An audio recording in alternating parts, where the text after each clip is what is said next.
ناظرین حضرات، روز نئی نئی تقریر اور نعت و منقبت کو سننے کے لیے ہمارے چینل انم آفیشیل کو سبسکرائب ضرور کریں۔ رسوا کر کے وہاں سے نکالا گیا، لیکن صاحب مدینہ المنورہ، مکہ المعظمہ جیسی عظیم چیزیں جن کو ان لوگوں نے ایک بھاری نقصان پہنچایا۔ ہاں، کئی ہزار عورتوں کو معاذ اللہ 3 دن کے لیے 3 راتوں کے لیے اپنی فوجیوں پر حلال کر دیا تھا معاذ اللہ۔ ہاں، ایسی طوفان بدتمیزی بپا کی۔ تو یہ مرا اور مرنا تو تھا، وہ تخت وہ تاج جس کے لیے امام کا خون بہایا تھا، نہ وہ تخت رہا نہ وہ تاج رہا۔ ہاں،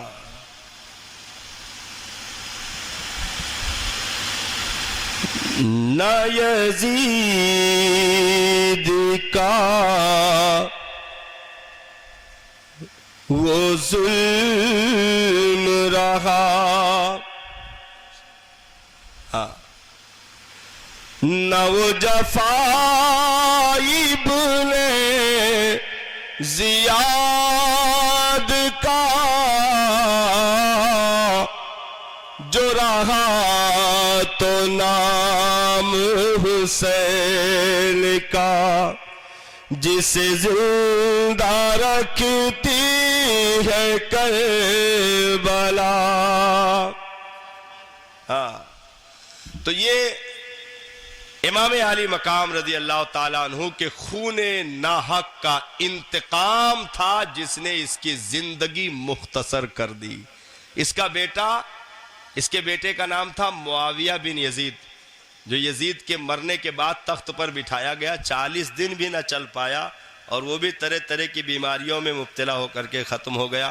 آخر وقت میں کہا کسی اور کو، تو کہا کہ نہیں، اس حکومت میں مجھے کوئی ذائقہ نہیں ملا جس کے پائے کو نبی کے نواسے کے خون سے رنگا گیا ہو، اس حکومت میں کوئی ذائقہ نہ رہا۔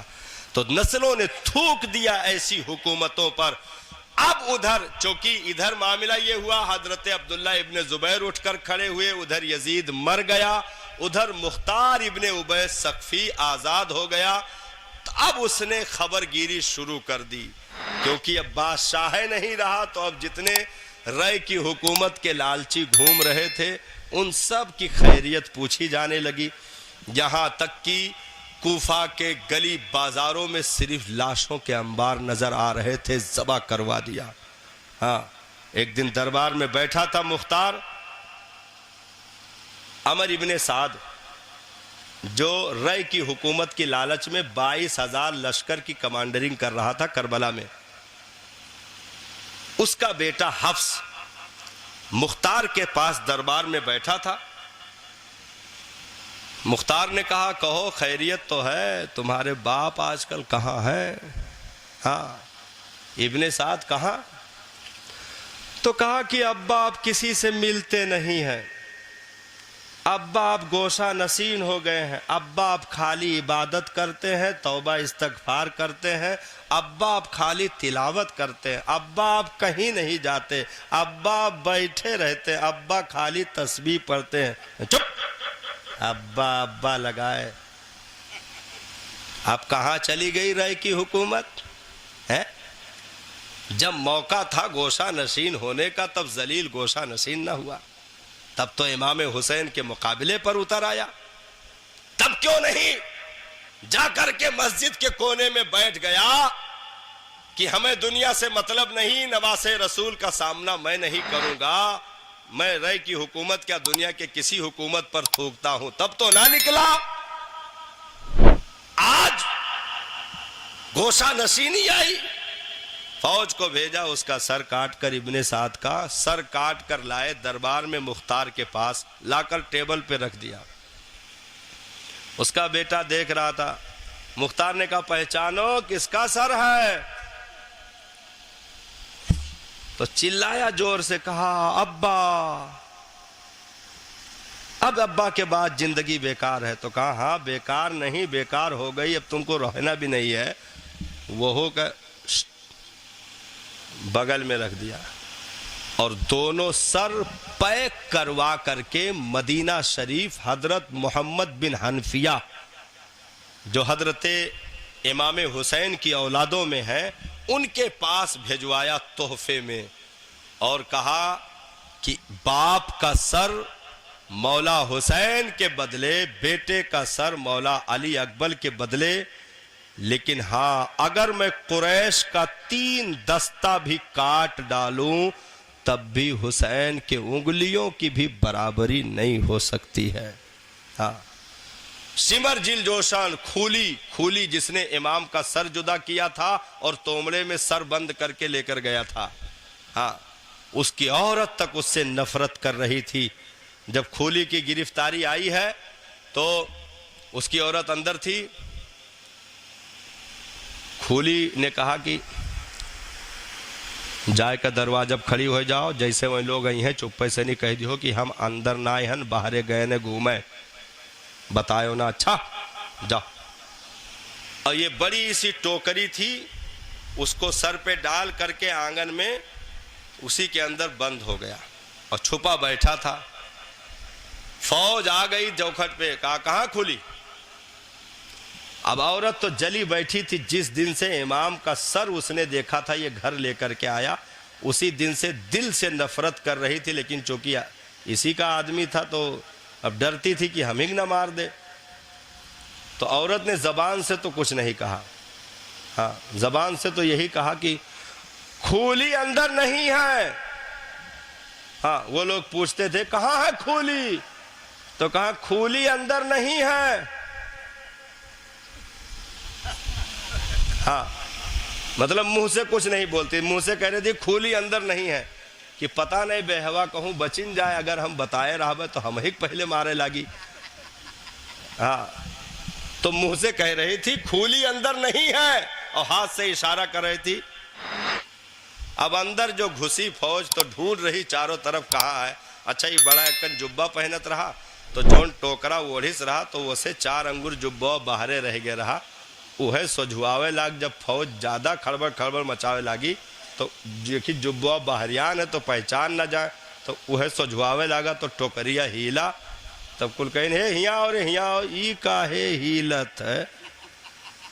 ہاں ارے جو ٹوکری الٹی نہیں تو جیسے نیبر کوکر کا جبر کوکر پٹک دیے نا تو چاروں ٹانگ پھیلائے پڑا رہا تھا، ہاں ایسے چاروں کھانا چت، ہاں اور پے پے کرے بخش دو، گھسیٹ کر لے کر گئے اور اس کی بوٹیاں کر کے چیل کووں کو کھلائی گئی۔ ایک روایت میں ہے کہ جلا دیا گیا، جب تک راکھ نہیں اڑ گئی اس وقت تک وہاں سے ہٹے نہیں یہ لوگ۔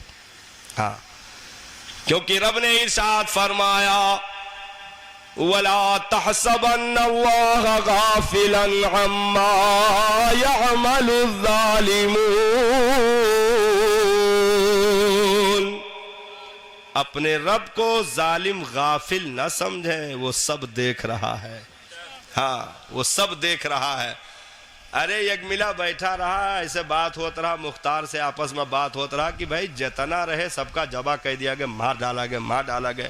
یک ملا بڈھا بیٹھا رہا، کہیں ایسا نہ ہی ہے، ہم ہوں تو رہن دیکھو ہم بچ گئے۔ ہاں ہم ہوں تو رہن ہم بچ گئے۔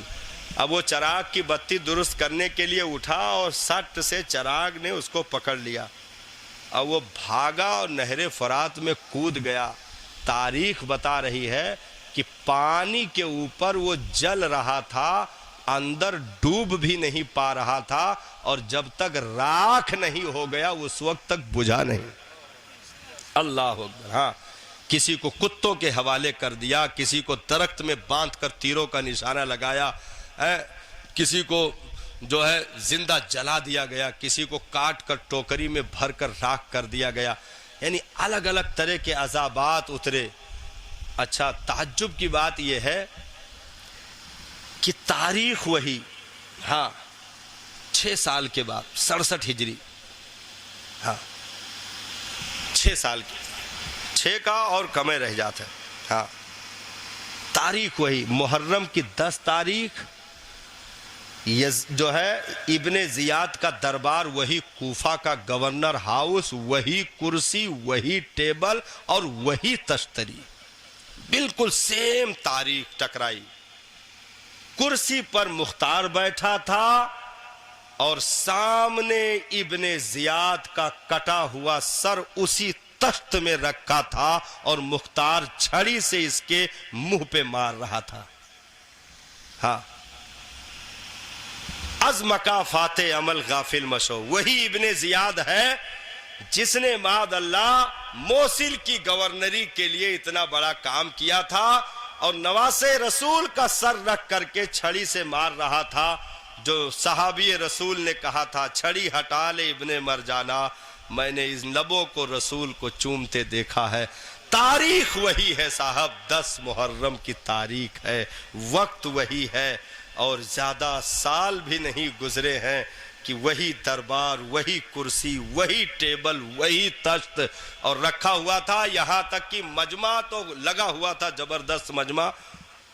بتاتے ہیں روایت کرنے والے کہ ایک نہایت مہیب خطرناک ڈراؤنا سانپ نمودار ہوا جو اس کے ناک کے نتھنے میں گھسا اور منہ کے ذریعے سے نکل کر 3 مرتبہ ایسے داخل ہوا اور نکل کر پھر غائب ہو گیا۔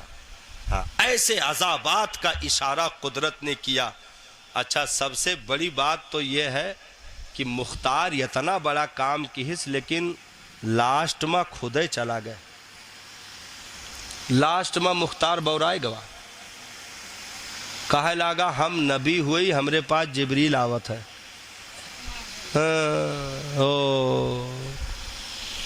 حضرت عبداللہ ابن زبیر مکہ میں تھے، خبر ملی کہ اس نے معاذ اللہ مختار نے نبوت کا دعویٰ کر دیا۔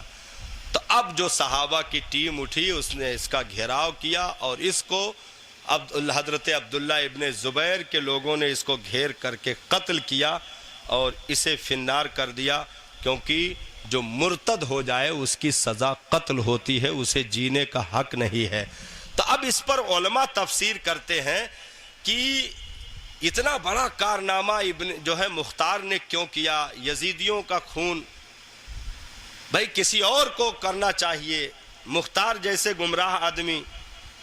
تو علماء نے اس پر بیان دیا ہے کہ قاتلین امام حسین ایسے بدترین ذلیل لوگ تھے کہ رب نے کسی مومن کا ہاتھ ان کے ناپاک خون سے رنگین نہ ہونے دیا۔ ہاں، تو از مکافات عمل غافل مشو، وہ لوگ اپنے عملوں سے غافل نہ ہو، کیونکہ رب دیکھ رہا ہے اور ان کی ساری حرکتیں کوڈ کی جا رہی ہیں۔ تو یہ یزید کا معاملہ رہا، نہ یزید کا وہ ظلم رہا، نہ وہ جفا رہی، نہ وہ ظلم ابن زیاد کا جو رہا، تو نام حسین کا جسے زندہ رکھتی ہے کربلا۔ دشت بلا کو عرش کا زینہ بنا دیا، جنگل کو مصطفیٰ کا مدینہ بنا دیا، ہر ذرے کو نجف کا نگینہ بنا دیا، تو نے حسین مرنے کو جینا بنا دیا۔ یہ داستان کربلا ہے صاحب۔ جتنا ہم نے اب تک بیان کیا ہے یہ سمجھیے کہ 25% بھی نہیں ہے۔ ہاں، بہت لمبی ہیں داستانیں اور اسے سننے کے لیے وقت بھی درکار ہے، لیکن جو کچھ بھی کوشش کی گئی وہ کچھ خاص چیزیں آپ تک رکھی گئی ہیں۔ وقت زیادہ ہوا، اللہ تعالیٰ آپ کا اٹھنا بیٹھنا قبول فرمائے اور ہمیں نواسے رسول کا